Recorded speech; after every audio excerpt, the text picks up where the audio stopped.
আল্লাহ তাআলা কোরআন মাজিদে আমাদেরকে লক্ষ্য করে বলছেন, আল্লাযীনা ইম্মাক্কানাহুম ফিল আরদ আকামুস সালাত ওয়া আতাউজ যাকাত ওয়া আমারু বিল মারুফ ওয়া নাহাউ আনিল মুনকার।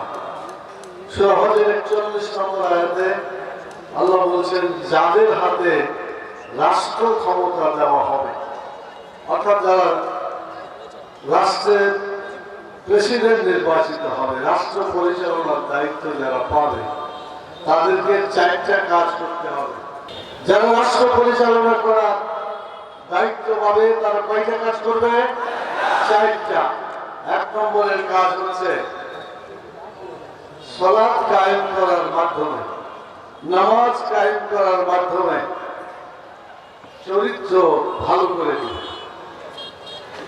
2 নম্বর, যাকাত চালু করে মানুষের খাওয়া পড়ার ব্যবস্থা করবে। 3 নম্বর, ভালো কাজ চালু করে মানুষের কল্যাণ করবে। 4 নম্বর, অন্যায় কাজ, হারামি কাজ, চাঁদাবাজি থেকে শুরু করে সকল প্রকার অন্যায় কাজ বন্ধ করে মানুষকে অশান্তির হাত থেকে রক্ষা করবে। আমাদের দেশ 54 বছর হলো 3টি দল শাসন করছে।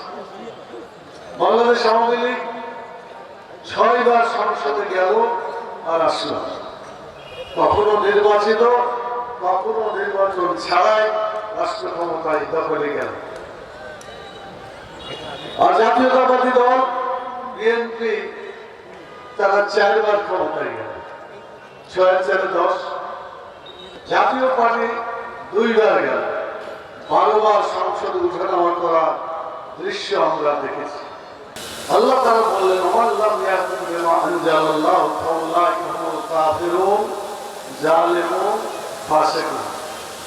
যারা আল্লাহর আইন অনুযায়ী, আল্লাহর হুকুম অনুযায়ী যারা বিচার কাজ পরিচালনা করে, আল্লাহর আইন অনুযায়ী রাষ্ট্র পরিচালনা করে না, আল্লাহর আইন অনুযায়ী জীবনের সকল সমস্যার সমাধান করে না, তাদেরকে আল্লাহ 3টা শব্দে অভিহিত করেছেন।